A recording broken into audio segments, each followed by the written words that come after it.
is the Flex Network. Today, we have a very special guest joining us today.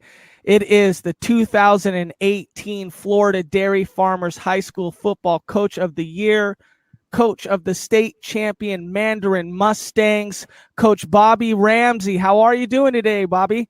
I'm doing great, man. Appreciate you guys having me. Hey, thanks for coming on. Is it okay that I call you Bobby? Yeah, absolutely. Okay, great. Thanks. Yeah, that's good.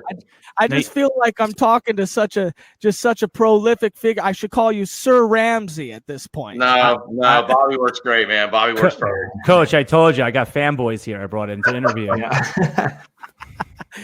So, Coach, thank you so much. We are a fantasy football podcast, but we're going to dip our toes into real analyzing of the game football today. That's why we brought you on. Can you tell our listeners a little bit just about you? I talked up the intro. You're head coach of the year, state champion Mandarin Mustangs. But give us a little bit about you, just for anybody who doesn't know. Well, this is my 12th year as a head coach. Going into my third year at Mandarin, I was head coach for 9 years at Yulee High School, which is just north of Jacksonville, which is very well known for Derrick Henry. And before that, I was an assistant at another school in Jacksonville. Spent some time at a small college in Texas, Trinity University. Went to high school, played in San Antonio, Texas, played in college out in Abilene, Texas. So, I've been pretty much in the game steady since I was 14. Awesome. That's rising through the ranks is kind of your story, is it not? Yeah. I mean, I went to grad school in 2001 at FSU, and I didn't really know what I wanted to do. I got my degree in sport management, and I got on coaching at a local high school there, and it just sucked me in, and I'm still here. We are, almost 20 years later. Yeah, well, it's a real big success story. Thank you. I'm a high school wrestling coach myself, and so I definitely understand how tough it is just coaching, high school athletics just in general. But like you had said, a little bit is you're kind of almost famous, or maybe you would call yourself famous. Derrick Henry, Heisman Trophy winner. Yeah, Derrick, NFL Tennessee Titans great running back Derrick Henry. Right. You had coached him for his entirety at Yulee. Is that true? Or yeah, I had him from his 9th grade year on. And did you know then how much of a beast this man would become? I mean, did I know he was going to set the national rushing record and win the Heisman and all that? Not when he was a 9th grader, but I knew he was going to be. I knew he was going to be a massive recruit. I knew he was going to be a major Division I player. I would have been, in the 9th grade, he ran for 2,500 yards. So even then, you're like, okay, this guy's going to play in the NFL. As long as he stays healthy and keeps working hard, does the right things off the field. His character was solid and everything. And the longer he went in high school, it was just like, okay, yeah, he's going to play in the National Football League. I mean, there's just really no question about it. And obviously when he went to Alabama, it really opened a lot of doors for him to be a running back who could potentially win the Heisman. It doesn't really happen very often. It's usually a quarterback's award, and Alabama's probably the one school where you as a running back you really have a good chance to win it. And I knew once he got his opportunity there, he would do well. And here he is now going into his 4th year with the Titans. Yeah, and we're going to throw it to Cez here in just a sec, but that was a truly special year for college football. I mean, Derrick Henry was not only up for the Heisman Trophy, but he was up against two of the most, prolific NFL players of today, Deshaun Watson, Christian McCaffrey. Right. What an incredible win over two. It seemed like that whole entire Heisman night was just a real, just storied class acts between all three, combatants that were up for that trophy. And he ended up getting the win, and that must have been a very special time for you in your life. Yeah, you're sitting there at the PlayStation Theater, and you're in the room with Eddie George and Doug Flutie, and all these greats had won the Heisman, and you're just sitting here thinking, like, this is not anything I ever really thought I'd get to experience firsthand. It was a great night. Fowler, Herbstreit, they do an awesome job. Corso, ESPN puts on a great show. I felt bad looking back because, Chris McCaffrey seemed like such a great kid. I watched his dad, Ed, growing up, and Deshaun Watson again, but you're like, man, for the next hour and a half, I just don't really like you guys very much right now. Right. You got to root for my guy. But you knew then that you're looking at 3 guys that are going to go on and do great things past college. And that they have says, how did this cast come about? How did we get Sir Ramsay on the podcast? No, sorry, excuse me, Bobby. Thanks. Yeah. How did we get him on the podcast? Says. Well, I was being my usual annoying self, and he was talking to somebody at a conference that I saw Coach Ramsay at, and I just walked up to him. He's a really approachable, friendly guy, and I just told him what we do here, and that I do my hits on Sirius XM with Roster Watch, and I've been on. I have a fantasy football show, and I asked Coach if he plays fantasy. Coach, you said you haven't played fantasy football. Is that correct? I have before. It's just really hard for me with everything that we have going on, keeping track of the bye weeks and who's injured, who's not. We're usually busy Sunday mornings, doing something. So yeah. I mean, I'm not around when like Glazier's saying who's in or out. So I definitely keep up with the game, but I've played a couple times, but I haven't. I wouldn't put myself on any. I wouldn't put myself out there as a fantasy big dude. Well, yeah, Coach, yeah. Coach, it's hard. Hold on, it's hard to draft Derrick Henry in every round of your fantasy football draft. Yeah. I mean, I probably would draft him, right off the bat. Maybe I don't know if I probably should or shouldn't, but you should. From that point on, I'd have to really do my homework. And I know it's something people put a lot of time and interest in studying the and money. Yeah, which is what motivates the research. So. I just gotta make sure, hopefully I'll get to a point where I have a little bit more time and after you put all your high school championship trophies, you can eventually put some fantasy football belts on. Well, and I'm afraid to join a league and coming in last and have to get like some horrible tattoo, like that's really fear. Right. I gotta join a league where it's just money based and I don't have to get a tattoo of like Louis Anderson on my thigh or something. These guys, Coach, we're the same age. These guys, they don't even know if they know who Louis Anderson is, but okay. But I'm right with you now. If that'll maybe be a reference. Yeah, they'll get Louis C.K. on them. Right. Coach Ramsay seen locally on the corner of a street in a dress. Right. I mean, I've heard the horror stories, so I'm like, I don't know. So let's fire him off here. Yeah, that's how I met Coach at a physical education. We're both physical education teachers, and we met at a conference or a pre-planning meeting, and he was gracious enough to talk to me a little bit, and I said, wow, this guy would be great on the radio, and sure enough, he's here. So, Coach, couple quick questions that the fantasy football community really wants to know. We'll start with Derrick Henry, since you've seen him grow into a professional athlete. Right. Derrick Henry,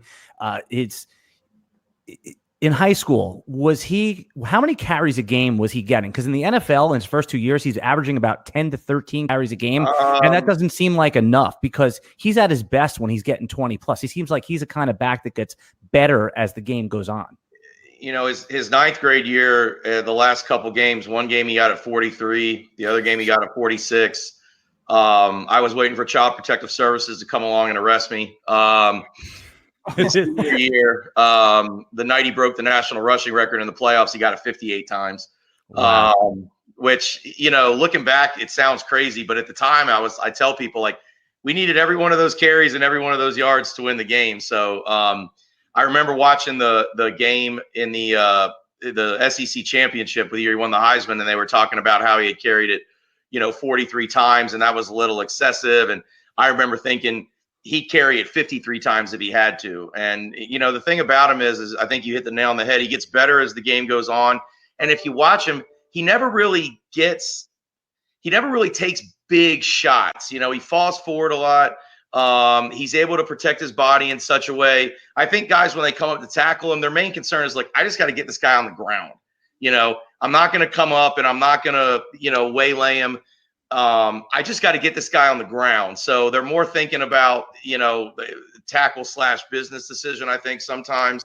And there's runs he's had, like the one he had against Jacksonville last year, where I'm like, that kind of looks like one of his runs in high school, where he gets out into the secondary and I'm thinking, those DBs don't want to really tackle him any more than the DBs we played against. So, he's a slave to developing his body. He always has been.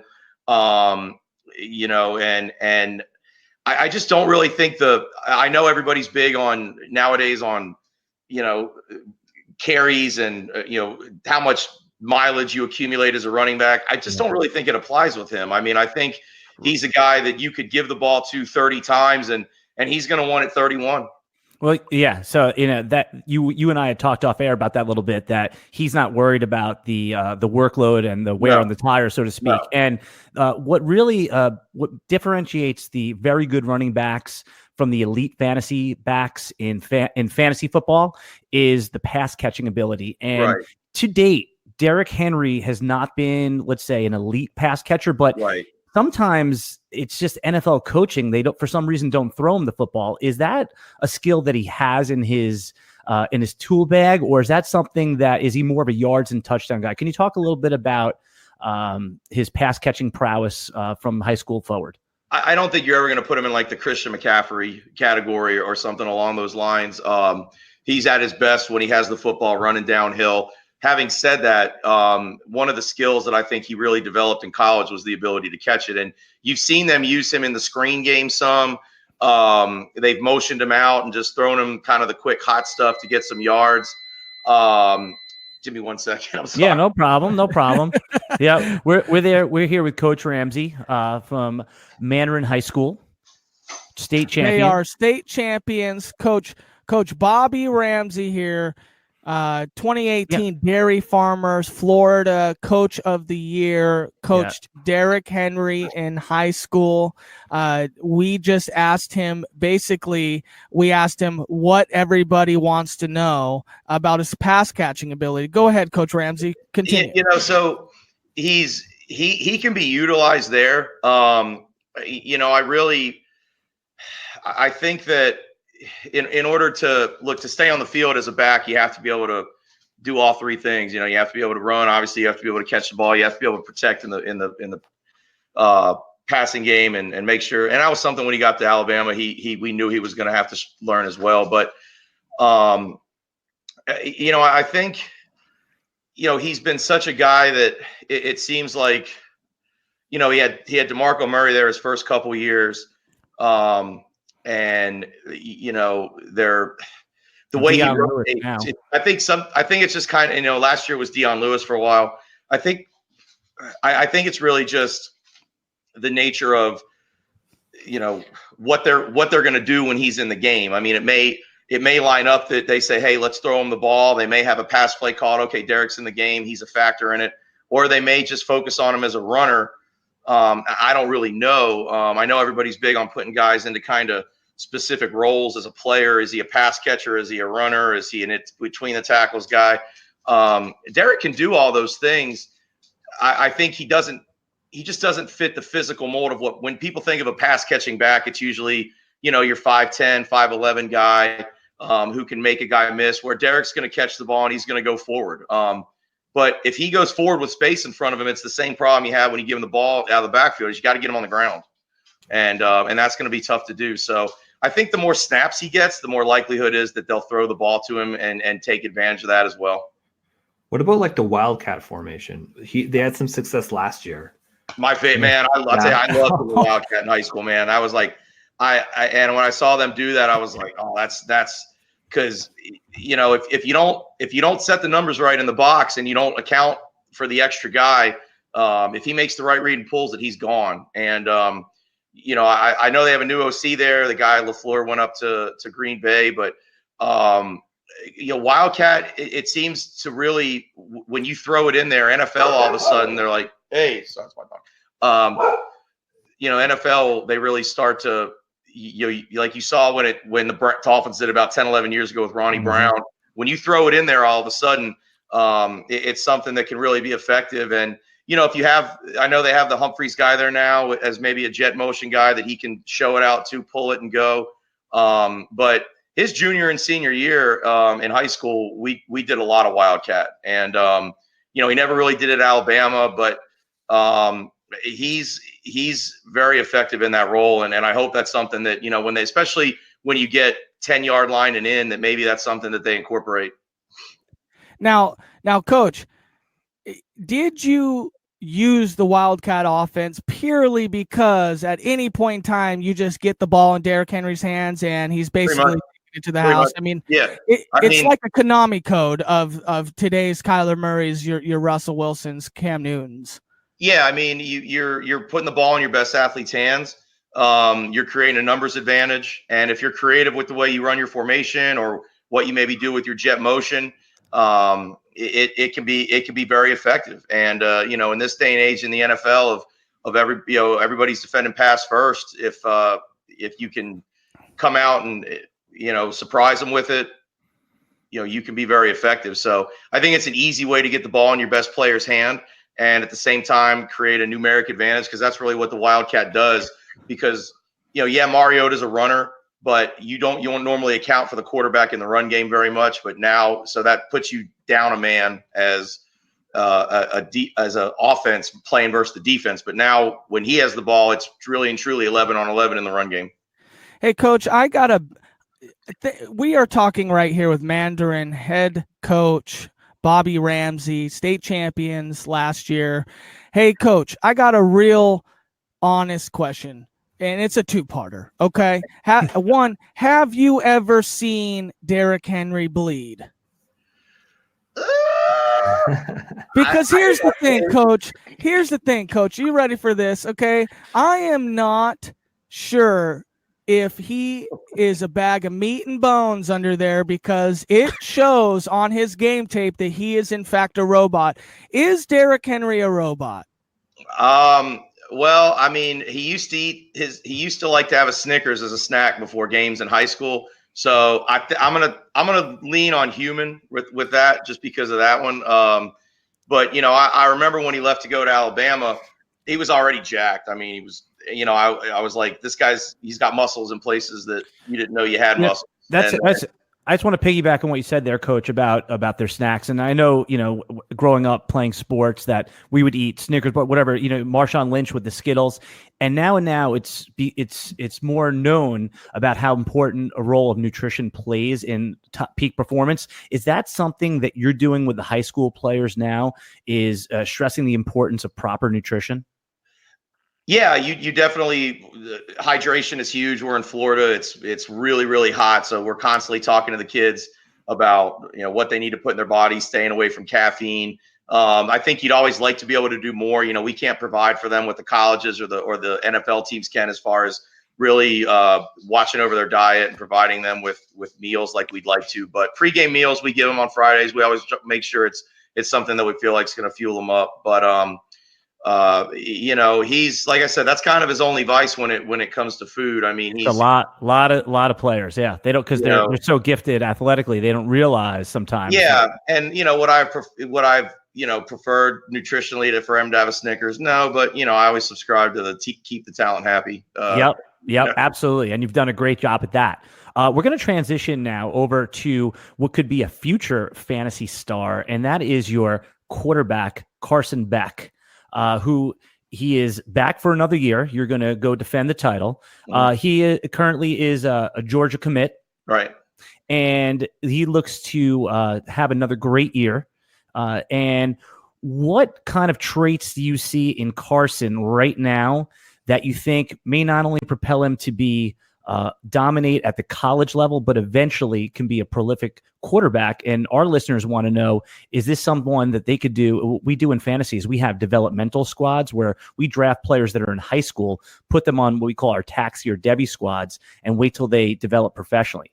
Do you see Carson as someone that has the upside to really translate to the pro game, and what specific traits? Yeah, I mean, I've told people before, I've said it in front of him, I think he's going to be number one pick in the draft in a few years. I mean, I just think he's got, when you look at what they're looking for at quarterbacks on that level, you know, the physical traits obviously stand out, but he's very intelligent. He loves the game.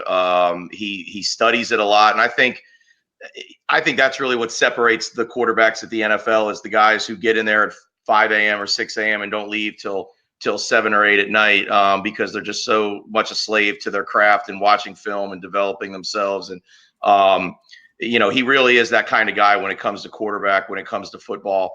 He has a lot of fun.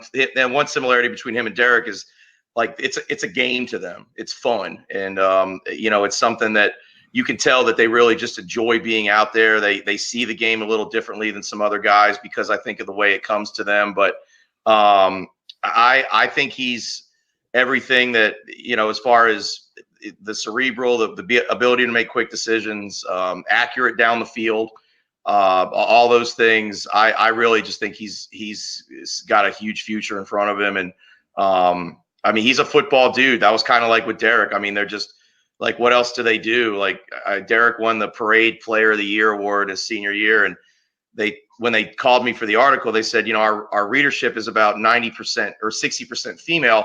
So we kind of take a different angle on the article and talk about like things they do off the field and this and that. And like one kid used to play the piano and one kid was a painter. And I'm thinking to myself, Derrick's got a lot of tattoos. That's about it. Skin's really expensive. But that's the same thing with Carson. Like they do football. And, I think where the game is now with everything they put on a quarterback's shoulder, the amount of the game plan falls into the quarterback's, breadbasket. You've got to be a guy that just eats, sleeps, and breathes it, and he does that. Coach, Carson Beck, for our, we will have just audio listeners. So again, this is Mandarin High School head coach Bobby Ramsay, Derrick Henry's high school head coach. Thanks for tuning in. For our audio listeners, they didn't get a chance to look at the video we just put up, which is Carson Beck high school highlights. He looks amazing. If you just watch that 2-minute tape, he has what it takes. It seems now he's under the tutelage of you. Can you is there something that you saw in Derrick that you see in Carson all the same, even though they're playing two different positions? And obviously as you said, the quarterback position is the elite premier, position to be. Geez, it must be real tough to make it at the next level. But what about Carson that makes him so special? It was very similar to Derrick when you were coaching him. I think the conversations that you can have with players like that, they see the game a little differently.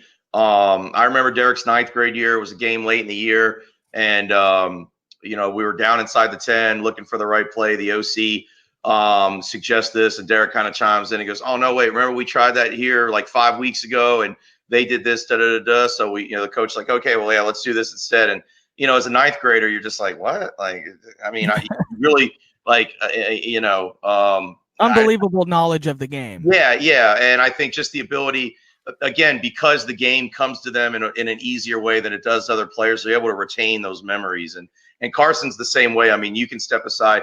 He knows more about playing quarterback than I'll ever know. And you can really have conversations with him where, like you could say to Derrick, "Hey man, what do you like this week? What do you feel good about wanting to run?" And with Carson, you can say the same thing. "Okay, Carson, what do you want to throw against this? What do you like against this?"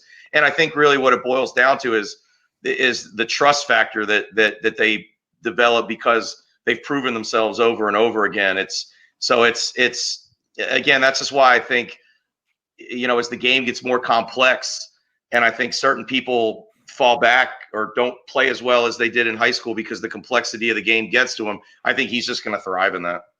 Yeah, I think Carson, he definitely looks the part. To finish this a little bit on Carson Beck, I'm from Washington State. I'm specifically from literally like 15 minutes away from a high school where there was a Georgia commit that Eason. So what information or what kind of like just a little help that you can give Carson that I'm sure you have been just as far as that, it seems like they have a really forward football team. They're expecting high level play in that offense. I mean, geez, just like Derrick Henry going to Alabama. I mean, geez, you don't walk into just any college, and expect to be the guy. So what kind of, tidbits can you give to a Carson Beck to make sure that the game's not too big for him?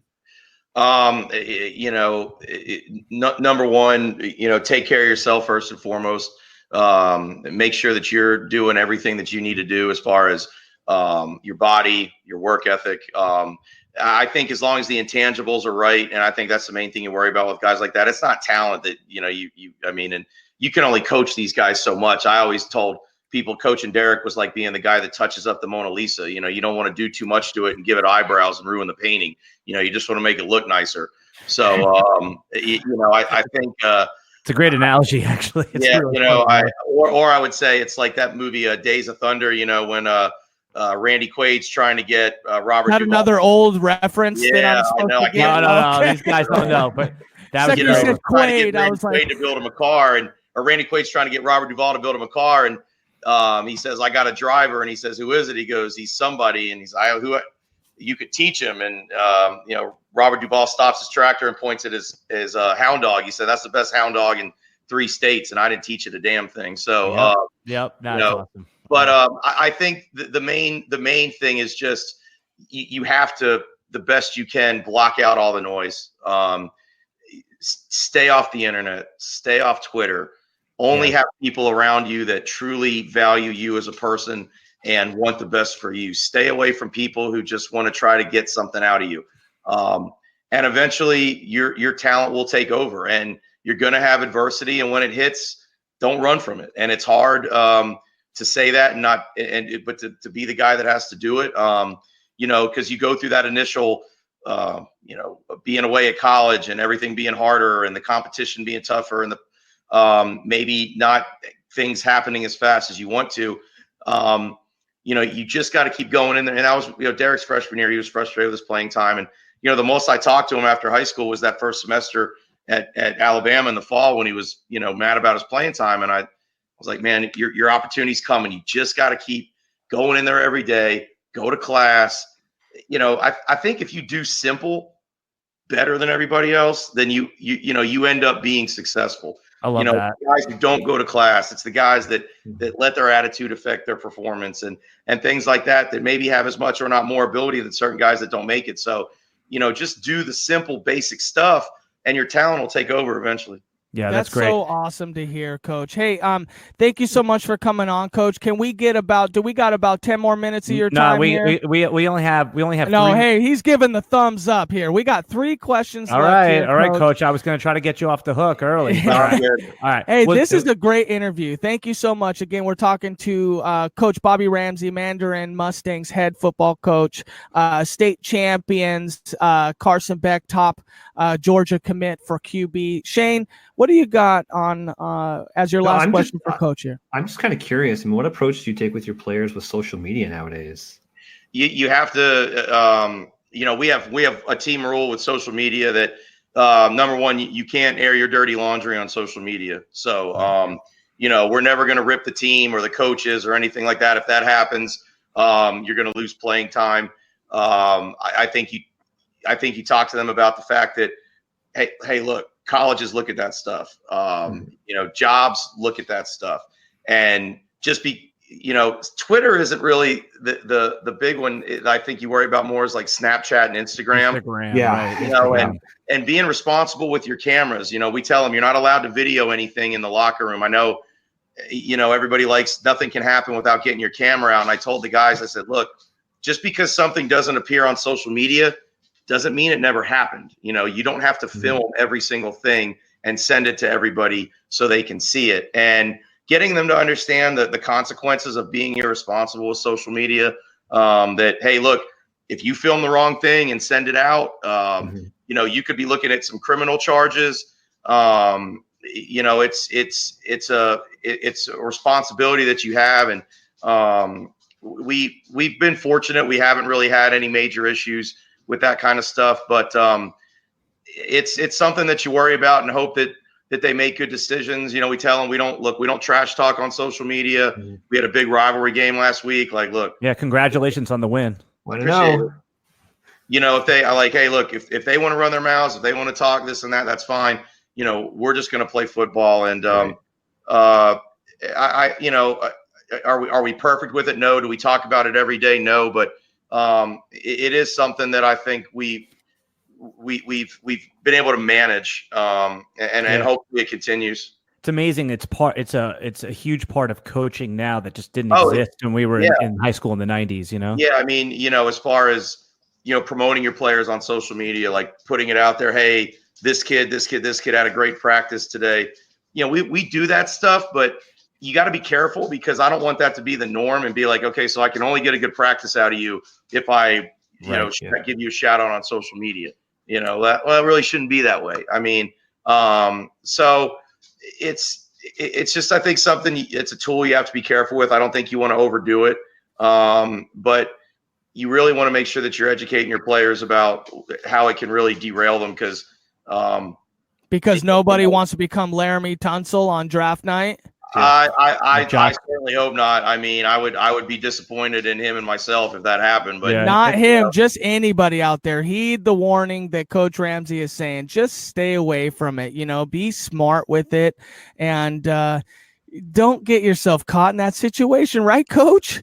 Yeah, I mean, it's again, just because it doesn't appear on social media doesn't mean it didn't happen. You know, you just keep it in your memory bank and then think about it and giggle about it. But you know, and you know, when females are involved, you better be smart and respectful. And you know, there's a lot of guys that have abused that and have done things with women they shouldn't do involving social media, and it's cost them, and as it should. And you know, so. You just hope that when they're in those situations that they're responsible and, you know, they watch the other guy make the mistake and just say, hey, look, I'm glad I kept my phone away, or I'm glad I didn't put anything out there that I shouldn't have, because once it's out there, it's out there. We all do things that we can, you know, I just watched a documentary about the Steubenville case with up there in Ohio, and that's how they investigated him, was going back and text messages and all those kinds of things. So, you could see why Coach Ramsay is Coach of the Year, because not only is he, you know, a strategist and great with the X's and O's, but he's actually, you know, cares about his players and his dog. Yeah. Coach Ramsay's bringing us on location here, guys. Where are we? Coach, you've been way more than generous with your time, so we're gonna end it here. Any final thoughts from Shane or from Matt? Because I just know that I would love to bring Coach back once the football season's over and get some more thoughts for him. Yeah, I'd love to come back. You know, I'm a big hockey guy, so if Shane wants to, talk some Calgary Flames, it's going to depend on how they're doing. Come December, you know, that Sonics hat, man. You had me with the Sonics hat, so yes. Coach. Okay, hey, man, my final thing. Sean Kemp and all those teams. So you want to have me back anytime, I'd be glad to. No, we love talking to you. You could see how great he is to talk to, and he's great on the radio. So we love you, Coach Ramsay. We're Coach. I got my last thing, and we will end it on this, Coach. To talk to all the other coaches, you know, the ones that aren't the Coach of the Year, the ones that are trying to build their teams and build their squads, whether it's in hockey, wrestling, football. When you get a talent that is known, you know, we have Derrick Henry, we have a Carson Beck. You know, what advice can you give to a coach that maybe hasn't been there before? You know, you have a Heisman winning Derrick Henry. You know, you've been there. So getting to Carson now or anyone in between, you know, it's a big deal. You know how to deal with it. But what advice do you have to kind of end this thing, you know, for those coaches in getting that talent and getting them where they need to go? I think first off, you know, make sure that you have a strong relationship with that player and understand it's going to be it's going to be a little bit different than it is with some of your other players. It may be a little bit closer, but you don't want to play favorites. Hold them accountable just like you do anyone else. And in fact, even rip them in front of the team sometimes. So that way everybody else sees, hey, if Coach will get on this guy, he'll get on me too.